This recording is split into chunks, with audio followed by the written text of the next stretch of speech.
So to get started, we're very fortunate to have Arnie here. For those who don't know, Arnie served as U.S. Secretary of Education under Obama for a number of years. Before that, he led the Chicago public school system, and we're very fortunate to have him as a board member of Schoolhouse.world. So to get started, Arnie, I'm very curious to hear about your experiences playing basketball with Obama. What was that like? Start with the easy questions first, and they'll get harder from here, I'm sure. But first, Drew, just want to thank you for all your leadership. I'm just a huge fan and happy to be a small part of the Schoolhouse family. And I want to thank all of you, whether you're tutors or mentors or learners, whatever. This is a pretty remarkable community. And whatever I can do to support all of you, please let me know. Happy to talk about that. And I told Drew, please ask anything personally, professionally. Nothing's off limits, and don't want to waste your time. So no bad questions, nothing I'm worried about. So feel free to ask away. So I'll give you a little backstory on that. It's interesting how the basketball theme works here. So one of my good friends growing up was a guy named Craig Robinson, who was a great player, a couple years older than me. Played at Princeton University, played overseas for a couple of years. He and I played lots of 3-on-3s together. Well, Craig was Michelle Obama's older brother. And so the first connection to Barack was Craig's little sister's boyfriend. That was when we first sort of thought of him. And there's a legendary story that's largely true of sort of taking him out to the court and, sort of testing. I always say you can't hide your character on the court, and just sort of making sure he was suitable for he was good enough for Michelle's little sister. And I guess we all decided he was, or she definitely decided he was. I guess that was the only vote that mattered. So we had some fun sort of playing here in Chicago. Obviously visited a lot of schools together, did a bunch of education work.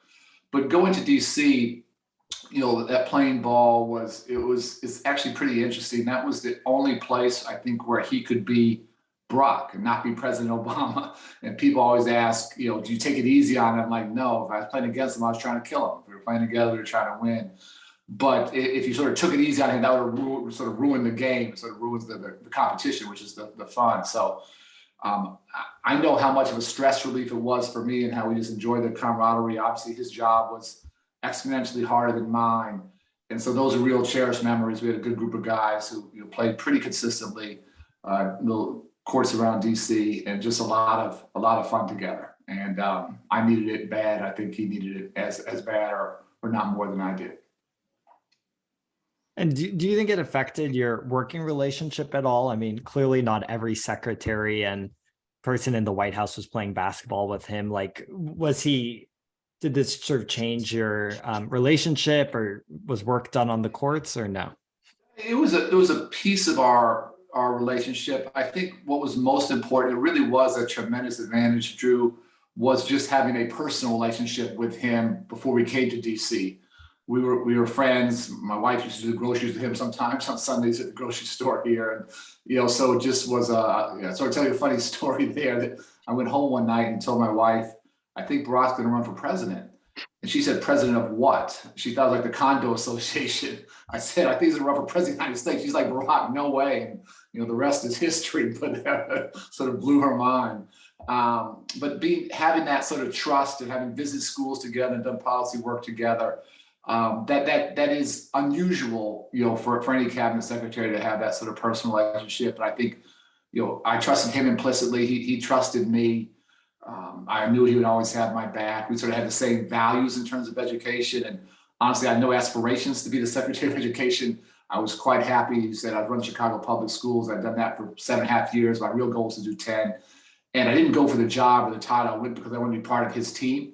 And I just knew what a special leader he was. And to have your friend become president of the United States is sort of a crazy lightning in a bottle type of situation. So yes, there are real advantages to having a personal relationship and just being able to, just tell each other the truth. And it was mostly good. There were times when, because we were close, where there was bad news, sometimes I was the one nominated to go and take him the bad news. And that was the harder part of the personal relationship. That was really important to me, that I could deliver that, and he could hear it and receive it from me. And the goal for all of us was always just trying to, do the best we could for the country. And so my job was not to tell him what he wanted to hear. My job was to tell him what he needed to hear. And that's what good leaders want. And many leaders don't want that, to be clear. So that's sort of part of why I think he was an exceptional leader. is he always needed to hear, he always wanted to hear what he needed to hear.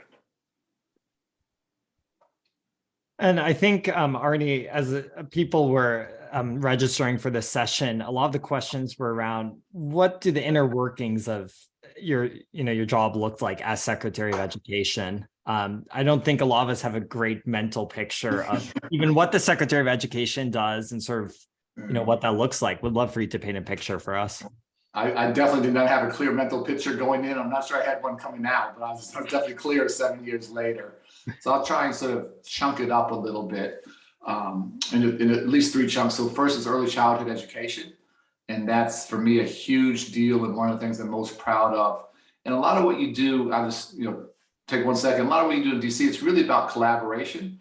So most of early childhood education funding didn't come from us, but it came from Health and Human Services, from Kathleen Sebelius.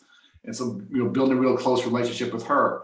For all of you that have had school lunches at school, those don't come to the Department of Education. Those come from the USDA, the Department of Agriculture. So working closely with Tom Vilsack there. Did a lot around Native American education. The Bureau of Indian Education, which quite frankly doesn't quite make sense, but was in the Department of Interior for historical reasons. So I had to work closely with Ken Salazar. So you can sort of go right down the list. We did a ton of community colleges. A lot of that funding came from the Department of Labor.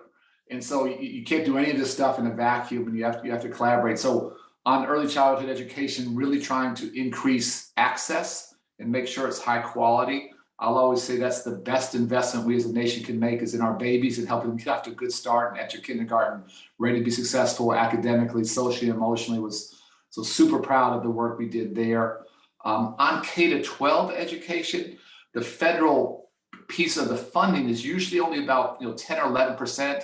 Usually about half comes from the states and 40% locally. So we're the minority investor, but we can help in terms of policy and guidance. And I always said I try to really raise the bar in terms of excellence, really try to push innovation and fight for equity, fight for the kids that needed the most help, whether those are children with special needs or English language learners or first generation college goers. And then on to higher education, so early childhood, K-12, and higher ed, was really, really proud. We were able to put billions of additional dollars behind Pell Grants to make college more affordable for students without going back to taxpayers for nickels. One of the things I was most proud of. We started to make loans directly ourselves rather than going through the banks, through the middlemen, and we were able to see a million additional students of color go on to college. And we made a big play around community colleges, which I think were sort of the unrecognized or unpolished gem along the education continuum. So those are the 3 buckets of work. I would sort of add lifelong learners, adult learners, and I think, Julie, these young people here, that the day any of us stops learning is the day we become obsolete. And so the idea of education stopping when you finish high school or finish college, the world's changing way too fast. That's not going to happen. So helping people go back to school, re-educate themselves. Parts of the country where jobs were becoming obsolete, where jobs are going away, industries are going away, and helping people retrain and retool and get the next job. So those are the different buckets of work, and happy to talk about successes, happy to talk about failures. We did way more than I thought possible. I think I went to DC pretty skeptical of what was possible, and it sort of far exceeded my expectations, but there's definitely things I regret, definitely things I wish we could have done more of, definitely mistakes that we made, and happy to take any of that, but just a remarkable opportunity. So those are the buckets of work: early childhood, K-12, and higher ed. And then the themes I always thought about, which I mentioned quickly there, was 1 around excellence, always trying to raise the bar; 2 around equity, fighting for the kids that need the most help and being there; and then 3rd around innovation. And one of the joys of my job was visiting hundreds and hundreds of schools. I went to all 50 states, and urban, suburban, rural, Native American. You just learn so much. And I always say, for every challenge in education, and we have far too many, frankly, that challenge is being solved impeccably well somewhere. What we don't do in education is we don't scale. We don't learn those lessons and take them to scale fast enough. And so part of what we try to do is sort of speed up the innovation and take to scale what works. And Arnie, what's when you think about sort of the breakdown of your time to get a picture of this, like what fraction of your time is in meetings internally? What fraction of your time are visiting schools? What fraction is traveling? What fractions in the West Wing? What does this Yeah. look like? Yeah. No, these are great questions. And I was obsessive with how I spent time. Time is your most precious resource and it's scarce. And I was there for 7 years. Those 7 years fly by. And I always say kids have one chance to get a good education. So I went there, trying to make as much change as I could as fast as I could. So I would have every week my assistant print out a sort of a pie chart of how I spent my time. And what I tried to do, I traveled almost every week, which was hard, but I think I don't learn by sitting behind a desk in DC in some office. I learned by talking to kids and talking to parents and visiting schools. So I was going someplace all the time. I understood urban education pretty well, growing up in Chicago, in Chicago public schools. But my rural street cred was like non-existent. So I spent a lot of my time in rural America and some commonalities with some big differences. I had never been on a Native American reservation before, Jew, and that blew my mind. I spent a lot of time there and visiting schools and speaking at tribal college graduations, and a really steep, important learning curve for me. So a lot of time traveling, which was time consuming, but hugely important for me. I would have a series of management meetings each week with my top team and really trying to work through the very difficult policy issues and sort of be planning ahead. So that management time was important. I would meet monthly with the broader staff. We had over 4,000 employees, so you can't meet with everyone individually, but larger meetings, just sort of talking through our priorities. And then at any one time, I always tried to have at the most 3 priorities. And I wanted to make sure I was spending time on them every week. And I always said, if you're trying to do 50 things well, you're probably just perpetuating mediocrity. You're perpetuating status quo. So those 3 priorities might change at any time, but I would try and spend time. And there would be weeks when I would spend almost no time on any of those 3. And I really challenge myself. Like, I can't, that's not acceptable for me. And I got to find time to, talk about those, to meet with people, to learn. And we got better. It was never perfect. And there are always crises. There are always problems happening. And the final bucket, to your point, was I spent a lot of time talking to folks on the Hill. So talking to congressmen, talking to senators, talking to White House staff. But really, I always think education, obviously President Obama was a Democrat. I have to be a Democrat. But I always say education should be the ultimate bipartisan issue. There's nothing Republican or Democrat about more kids having access to high quality pre-K, more kids graduating from high school, less students dropping out, more kids going to college. That's not a left or right agenda. That's a nation building agenda. And so really trying to work with folks who might not agree on lots of things or might not, agree with President Obama on lots of things, but trying to, as much as I can, build those coalitions with folks across the aisle, because I think I saw myself, what was my job? I thought my job was to fight for kids. And I wanted to do that, fight the minimum amount with the adults and bring as many adults as I could into that fight together. So those are the big buckets, and how the allocation of time that varied, different points during the administration. But those were the big buckets where I was trying to spend time every week. And then a little time for basketball. A little time. Would like more of that, but it was fun when we could do it. Yeah.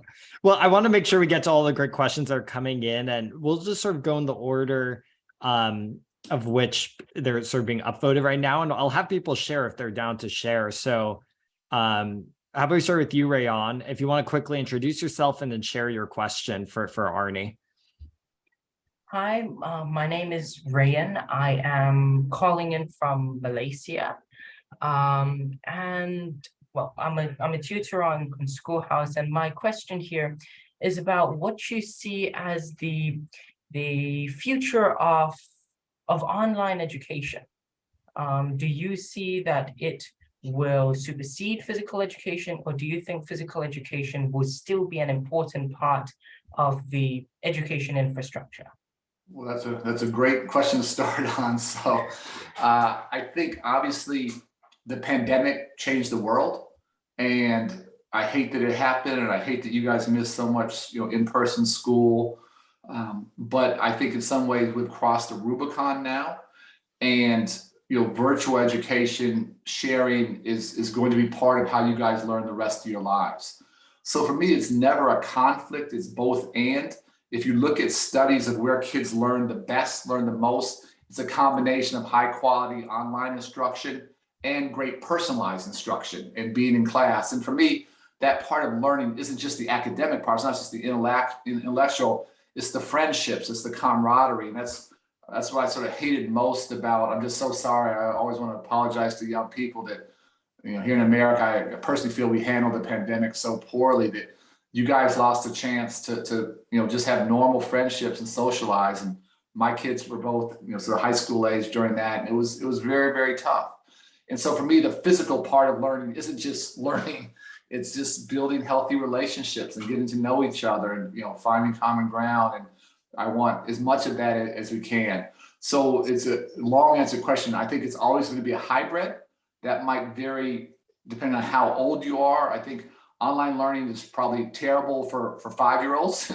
If you're 18, 19, 20 in college, might make more sense. If you're a single mom who's 32 and working a job and trying to go back to get your college degree or your associate's degree, the only time you might be able to do that is 10 o'clock at night or weekends. And a physical environment might be preferable, but it's just not possible. It's not realistic for your life.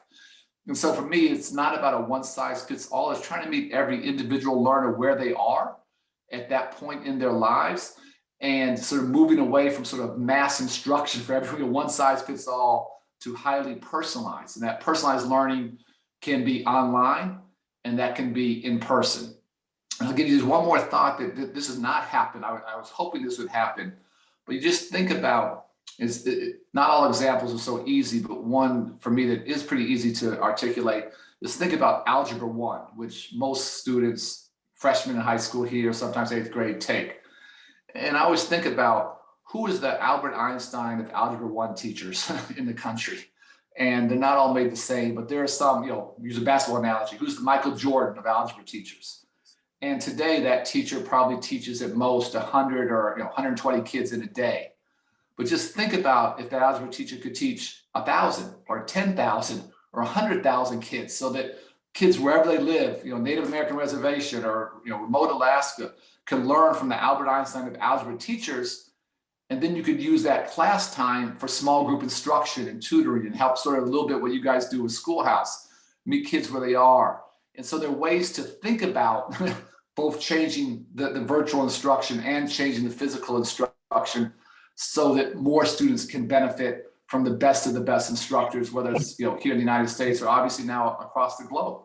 And so we've made some progress, but I think in terms of being more creative, more innovative, having the best talent help the students who need the most help and meet them where they are, I think there's some, we have ways to go. There's some real innovation that I hope will still come. Thank you. Thank you, Rain. It's probably early for you, so thanks for tuning in. David R., I think you're next. Thank you, Drew. I need to see the question. Let me screen share, and then while I'm screen sharing, you can introduce yourself. Okay. I'm obviously on the older end of the spectrum here, Arnie, and spent a bunch of time in the corporate world, and I'm very much enjoying the opportunity to connect with learners around the world. David's one of our mentors. He helps mentors the tutors. Here's your question, David. I lived in an environment in which it was by and large possible to offer different points of view than what the CEO or organization thought they wanted, and believe that's absolutely critical. So my ears perked up when you described that you were able to give Obama some news that he might not want to hear. And so I was just interested in an example and a little bit about nurturing that kind of environment.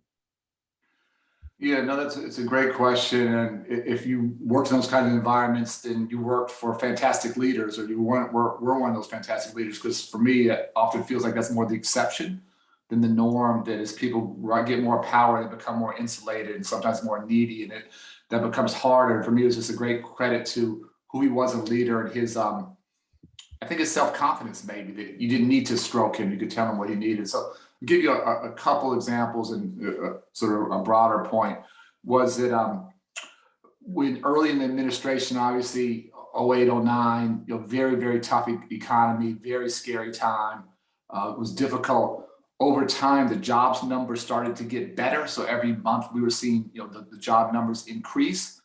And, from on high at the White House in the West Wing, that can feel pretty good.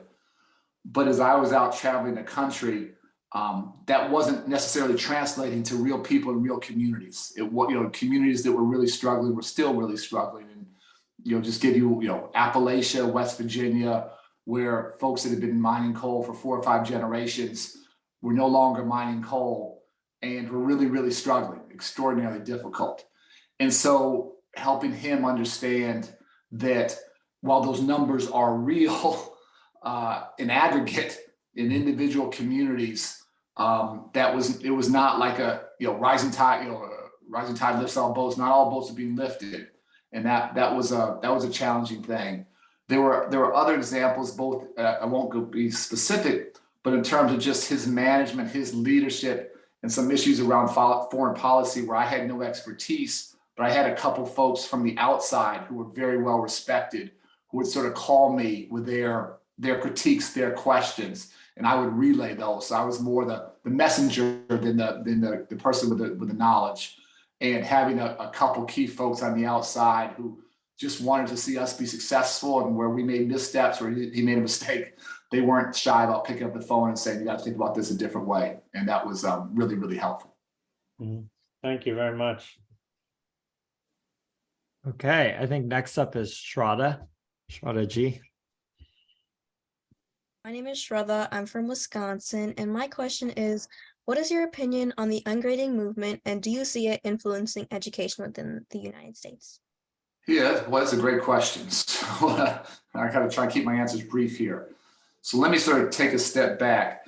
You guys may or may not, depending on how much you follow this stuff, I definitely wasn't following at your age, but the NAEP scores came out recently, which is sort of the report card for the country. And what it showed was that, particularly after the pandemic, the students have taken a real step backwards. And here in the United States, between 2/3 and 3/4 of students aren't at grade level. And if you're not at grade level, for me, your chances of being successful, not just in high school, but in college, they go down pretty significantly. And so it's very important to me that we tell students and their parents the truth about where they are.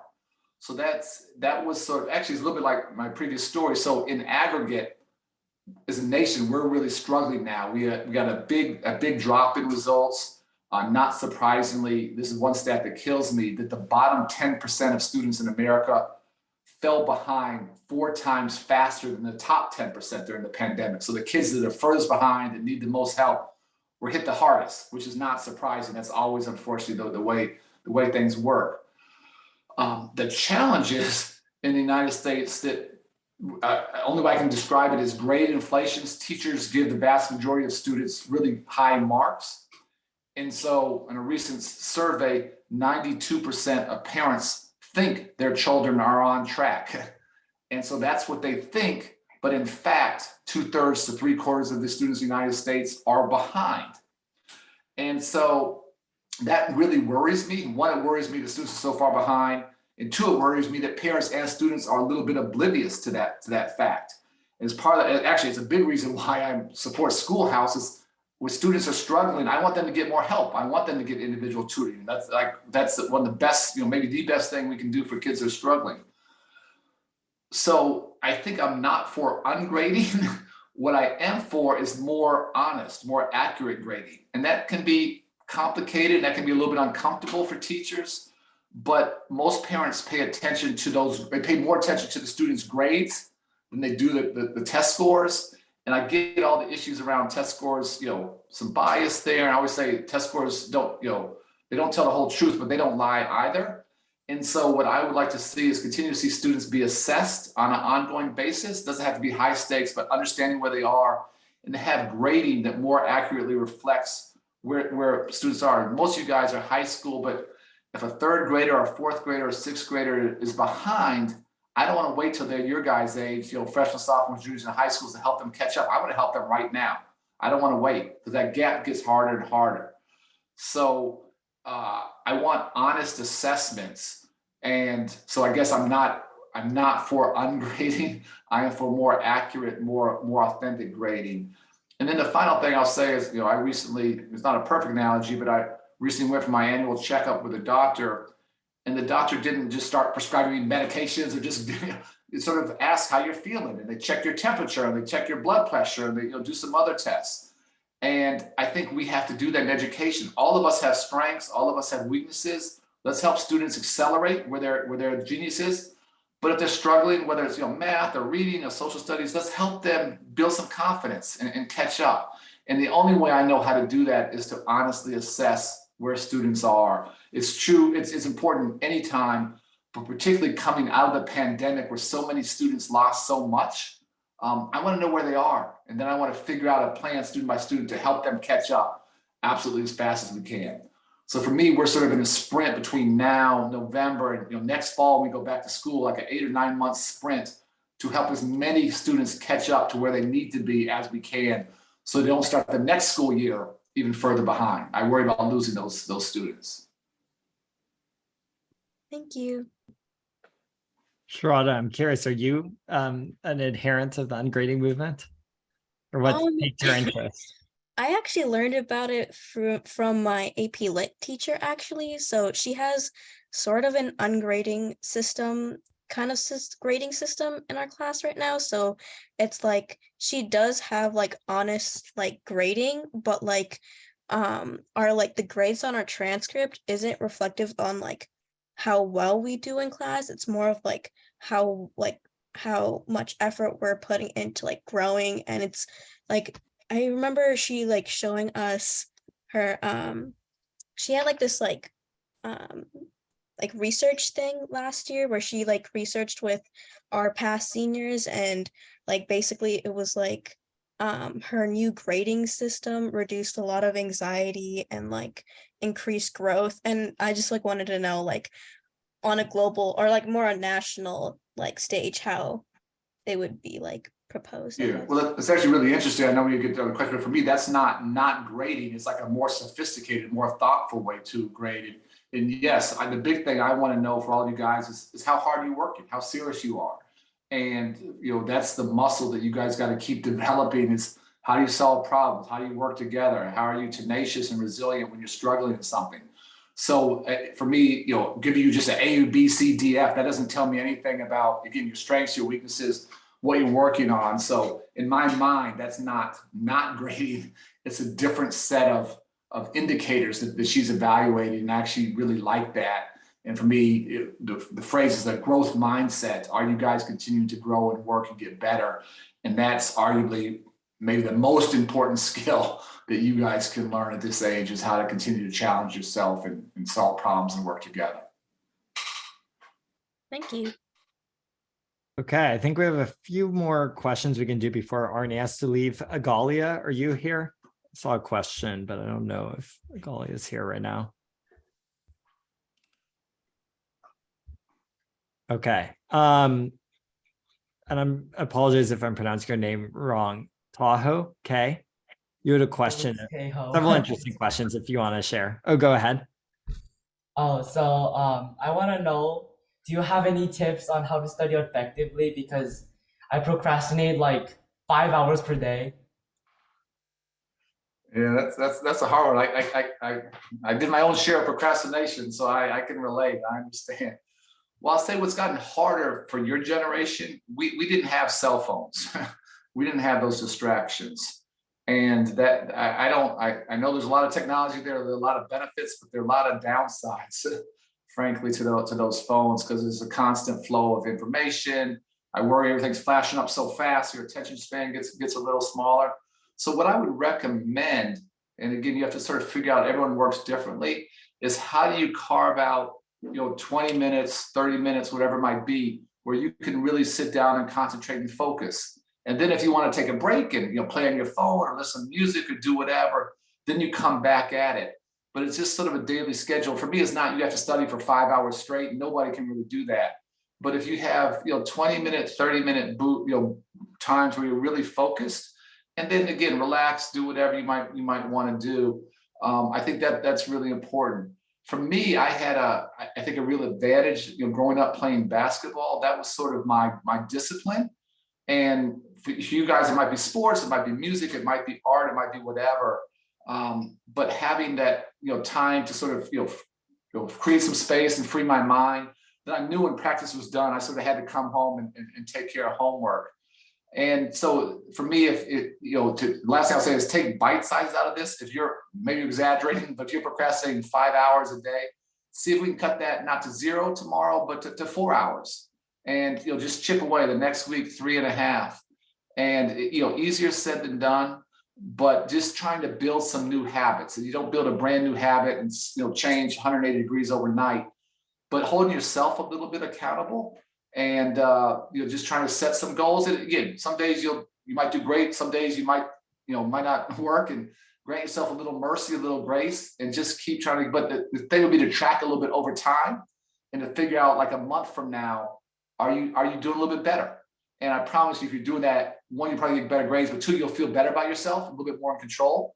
And then you just keep trying to get a little bit better, a little bit better. And honestly, that's life. We're all trying to get just a little bit better every day. We don't all succeed. So don't be too hard on yourself, but try and set some goals with some built-in breaks, and just see if you can change the ratio of work time to procrastination just a little bit.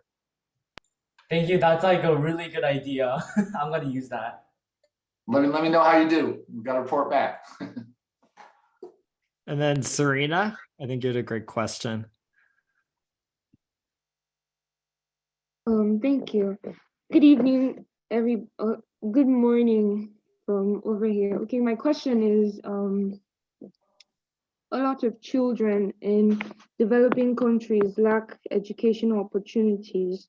Are there ways the US will lend helping hands to totally eradicate illiteracy worldwide? Thank you. Wow, that's an amazing. Can I ask what country do you live in?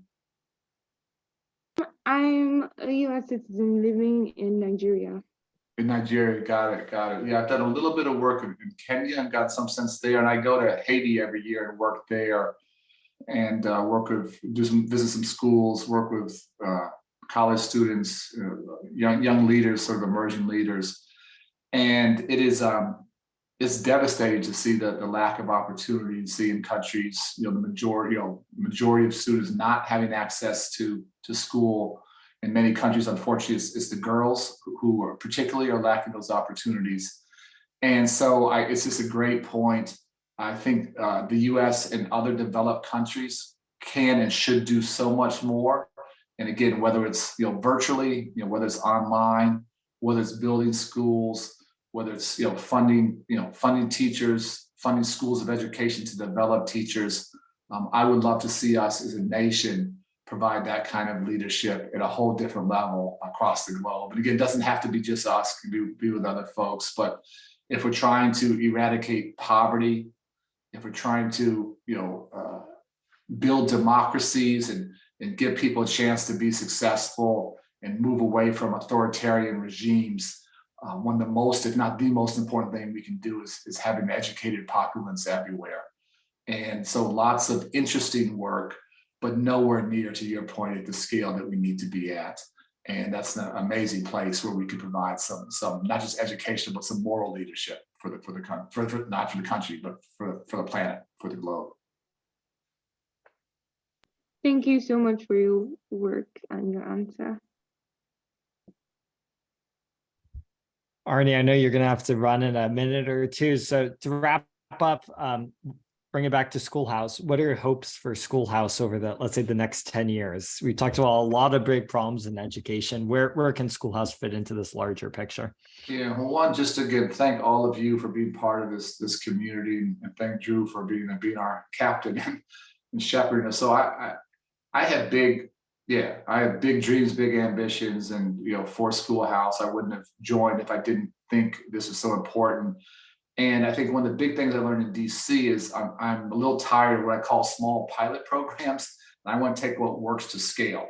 And I think individualized instruction, individualized tutoring, as I said, one of just the most important things we can do to help students, whether it's learn to read better or do better on their college exams, or learn to write better, or learn to do math better. Saul Khan is one of my heroes and what he's done to sort of democratize access to high quality education. And so whether, Drew, we talk about the United States, whether we talk globally, the numbers can get a little staggering. I'll just say, I'll just use the United States specifically.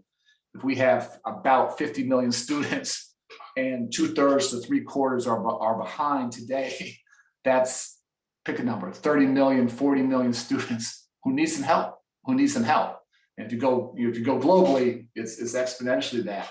So Schoolhouse can't do this all by itself, but can Schoolhouse make a real dent in closing those gaps? And the final thing I'll say is this, my passion for education, my love of education, I want education to be the great equalizer, regardless where you live or your socioeconomic status or your race or your zip code, that if you work hard, you have a chance to be successful. The problem in education that too often education actually exacerbates the divide between the haves and the have-nots, because the students from more affluent families, students from more educated families have access to better education. And that's unfair, and it's not right, and it's never the kid's fault. So groups like Schoolhouse, if you can step into that gap and create high quality learning opportunities, particularly for kids in more marginalized neighborhoods, more marginalized countries, and more disadvantaged, that for me is not just about education, it's about changing lives. And so I can't give you a number of how many I'd like to see us reach, but for me, it's exponentially more than where we're at, and giving every child, in our country, across the planet, a chance to chase their dreams and find their genius. And a Schoolhouse can be a part of that movement. That's a pretty amazing thing for all of us to be a part of ourselves individually and collectively. Thank you so much, Arnie. And, today's session is just a great example. I know many of you mentioned here that you've joined Schoolhouse for these SAT boot camps, and maybe you thought Schoolhouse just did SAT prep. And I think even the session here today, where we're learning about something different than math, we're learning about the education system from Arnie, and we have people from around the world, from around the country in the session. Schoolhouse has community sessions like this. And so I hope many of you were sort of exposed to a different part of Schoolhouse. And for those who are new, I just will remind you all that Schoolhouse is not just SAT boot camps, although we have those. We have community sessions like the one we're in right now. There's also live help. I know many of you come here for homework help on weekday evenings, either to tutor or to learn. Arnie, we're really thankful for your time here. I learned a lot. I hope you all learned a lot as well, and hope to do another one of these with you in the future. No, so proud of you guys. Thanks for the opportunity. And you guys are very lucky I'm not your math tutor. I would not be helpful. So keep working hard. We'll all stay in our lanes. Thanks so much, Drew. Take care, guys. Thank you all.